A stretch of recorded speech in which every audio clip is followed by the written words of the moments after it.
This will be my first part of my miracle series. I'll be covering well-evidenced miracles. Today we'll be covering the miraculous story of Dwayne Miller. Dwayne Miller was a preacher that loved what he did. But one day he woke up with the flu.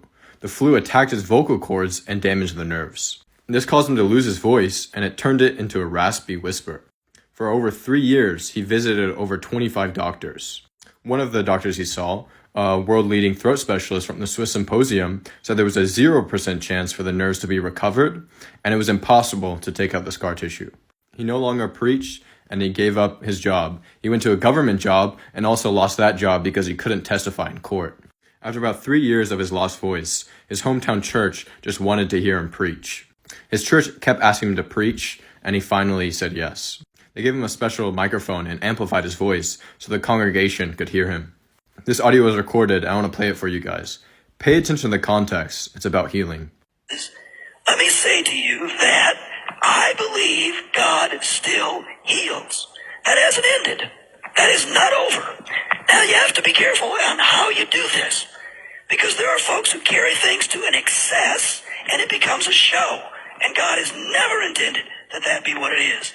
God heals in his sovereign will. You can really tell how damaged his voice is, and it's been like that for the past 3 years. Now, pay attention to his voice, the crowd's reaction, and especially his reaction. I have had, and you have had in times past, pit experiences.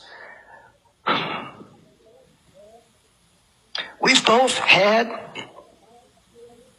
all had times when our life seemed to be in a pit, in a grave.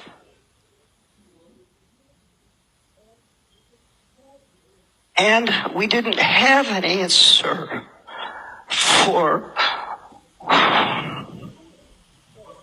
the pit we find ourselves in.